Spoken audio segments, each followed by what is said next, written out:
Bonsoir Gabriel Attal. Bonsoir. Vous êtes secrétaire d'État en charge de la jeunesse. Vous allez lancer le service national universel.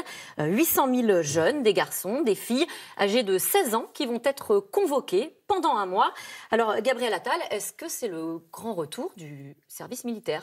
Pas du tout. Le service militaire, il a été abandonné par Jacques Chirac parce que la France n'a plus besoin d'avoir des générations entières de 800 000 jeunes aujourd'hui formés au maniement des armes. Et c'est plutôt une bonne nouvelle puisque ça montre qu'on est en paix sur notre continent, même si elle est fragile et qu'il faut la protéger. C'est pas moi qui le dis, c'était dans le discours d'Emmanuel Macron l'année dernière lors du discours de la Défense qui parlait de service national militaire. Oui, il n'a jamais parlé de service militaire parce que ce n'est pas un service militaire. L'objectif du service national, c'est deux choses. D'abord, c'est de renforcer la cohésion sociale et territoriale chez les jeunes. Vous aviez dit que j'étais en charge de la jeunesse. La réalité, c'est qu'il y a plusieurs jeunesses aujourd'hui en France. Il y a des jeunes qui sont très intégrés, qui savent ce qu'ils ont envie de faire, qui ont une voie presque toute tracée, qui sont très à l'aise avec la mondialisation, avec la mobilité. Et puis, il y a des jeunes qui sont un peu largués par rapport à tout ça, qui ont décroché ou pas d'ailleurs, et qui se sentent pas totalement intégrés dans un destin commun avec les autres jeunes. Donc ça permettrait les rencontres, les échanges, la mixité sociale. C'est un moment de mixité sociale et territoriale aussi, parce qu'on sait qu'il y a une ségrégation territoriale, qu'il y a des jeunes qui naissent et qui grandissent dans un territoire qui est leur seul horizon.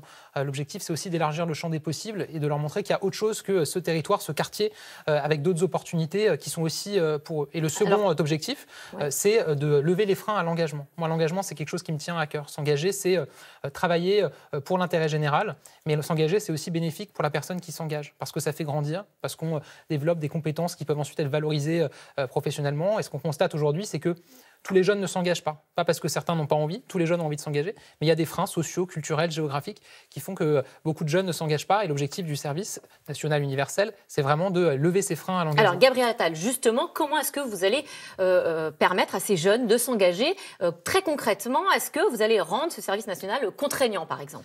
Oui, le service national universel, il a deux phases. La première phase, elle est obligatoire. 15 jours. Elle dure un mois, la première phase, avec une partie 2 fois 15 jours. En hébergement collectif, en mixité sociale et territoriale. Dans des internats, dans des casernes, j'ai entendu parler de casernes. Ça pourra être des internats de lycée ou de collège, ça pourra être des structures de tourisme social, ça pourra être des centres de formation, des CFA, des centres AFPA, ça pourra être des bâtiments à usage militaire qui seront aménagés pour ça. Il y aura une pluralité d'hébergements. Alors juste ces 15 premiers jours, et puis après on va venir aux 15 autres, mais ces 15 premiers jours, qu'est-ce qu'on y fait? Qu'est-ce qu'on découvre quand on est un jeune et qu'on se retrouve dans ces lieux-là? Alors il y aura plusieurs choses. Il y a d'abord une question de résilience et de défense. Qu'est-ce que ça veut dire? Ça veut dire il y a un attentat, il y a une catastrophe naturelle. Comment est-ce que je réagis? Ça nécessite une formation, y compris pratique, opérationnelle, et les jeunes sont très en demande de ça. Brevet, premier secours, ce genre de choses, c'est ça? Comment réagir? Mais y compris des réactions face à des sinistres, face à des catastrophes. Dans l'Aube, il y a quelques semaines, il y a eu des inondations dramatiques. Spontanément, vous avez 300 jeunes sapeurs-pompiers qui se sont réunis, sans qu'on les ait spécialement appelés, pour porter secours aux sinistrés. Moi, je ressens chez les jeunes cette volonté-là, cette volonté d'être en mesure d'être formés à pouvoir porter secours à leurs voisins, à des personnes qui seraient sinistrées. Ça nécessite une formation. Le deuxième sujet, c'est la question de l'accès aux droits. Quand vous êtes jeune aujourd'hui, il y a beaucoup de droits, il y a beaucoup de possibilités qui vous sont ouvertes, il y a beaucoup d'informations, mais ces informations, elles sont tellement nombreuses et tellement éclatées que quelque part, on s'y perd. Donc ils vont suivre des cours ou comment ça va se passer? Il y aura des modules d'information sur les droits. Aujourd'hui, il y a beaucoup de jeunes qui renoncent à leurs droits, qui renoncent à des possibilités qui leur sont offertes. Et alors les 15 autres jours, après cet hébergement collectif et ce moment passé ensemble, de quoi va-t-il en retourner? Alors, c'est une initiation à une mission d'intérêt général. Très concrètement, ça veut dire que pendant ces 15 jours, les jeunes iront participer à une mission d'intérêt général. Dans des associations? Auprès d'une association, auprès d'une collectivité. Et ça, c'est eux qui vont devoir la trouver? En uniforme. Non, évidemment, on leur proposera tout un panel, mais c'est eux qui choisiront. C'est eux qui choisiront la thématique sur laquelle ils ont envie de s'engager, la structure auprès de laquelle ils ont envie de s'engager. Et ça, c'est quelque chose qui me tient particulièrement à cœur. Et c'est là où on voit qu'on n'est pas du tout dans un service militaire. Les jeunes, ils vont être acteurs de leur SNU. Ils vont eux-mêmes être en mesure de construire. Oui, ils vont être eux-mêmes en mesure de construire leur parcours dans le service national universel, de faire des choix, et ça, c'est extrêmement important. Vous parlez juste, Gabriel Attal, vous parlez de mixité, de rencontres, de faire des choix, d'engagement, mais est-ce que ça, c'est pas le rôle finalement de l'école, du collège? Est-ce que c'est pas un peu un constat d'échec de l'éducation nationale? C'est évidemment aussi le rôle de l'éducation nationale. Et on renforce l'éducation nationale avec Jean-Michel Blanquer, 1 milliard d'euros pour dédoubler les classes en CP, en REP et REP+. Ça vise justement à faire en sorte de donner plus à des territoires qui ont été jusque-là oubliés. compris dans l'éducation nationale. Mais il y a des rencontres qu'on ne peut pas faire via l'école, ne serait-ce que pour des raisons géographiques et territoriales. Et pourtant, il y a des choses à faire pour que des jeunesses qui sont diverses se rencontrent, pour que des jeunes qui grandissent dans des territoires où il y a des opportunités limitées puissent découvrir d'eux-mêmes, toucher du doigt le fait que dans d'autres territoires, il y a d'autres opportunités qui sont aussi pour eux. Gabriel Attal, vous parlez de ces jeunes.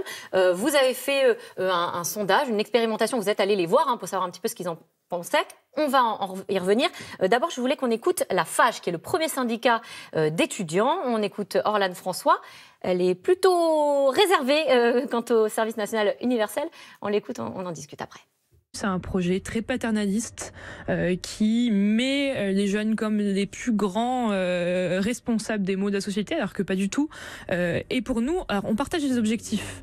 On partage des objectifs de dire qu'il faut recréer de la mixité sociale, qu'il faut sensibiliser les jeunes, qu'il faut parler de citoyenneté, etc. avec eux.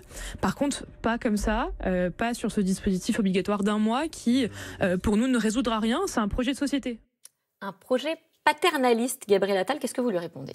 C'est tout l'inverse. D'abord, j'ai dit tout à l'heure que les jeunes allaient être acteurs de leur SNU, donc c'est bien leur donner des responsabilités. Et ensuite, pour construire le service national universel, on s'appuie sur les jeunes eux-mêmes.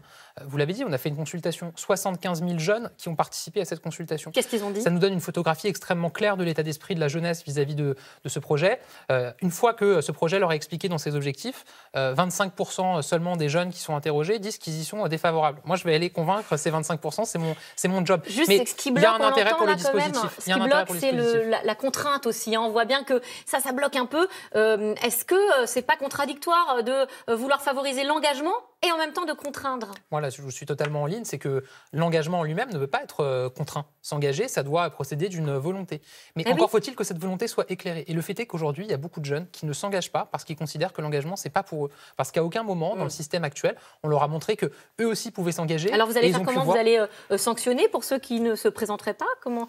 Quels sont les moyens de pression ? Aujourd'hui, encore une fois, moi je pense que les jeunes auront envie de faire le service national universel. Et moi j'entends que certains critiquent aujourd'hui un principe, mais ils n'en connaissent pas encore le contenu puisqu'on travaille sur ces sujets-là. Le président de la République va rendre des arbitrages et assez vite, les jeunes verront concrètement comment ça se déroule. Quand on compare avec, même si c'est très différent, mais avec le service militaire, le grand jeu, évidemment, c'était de le contourner ou de se faire réformer. Alors est-ce qu'on va pouvoir se faire réformer du service national universel ? C'est clairement pas l'idée. L'idée, c'est que tout le monde y participe et que tous les jeunes aient envie de le faire. Alors comment vous l'imposez ? Et ensuite, aujourd'hui, vous avez une journée de défense et de citoyenneté qui est obligatoire pour tous les jeunes.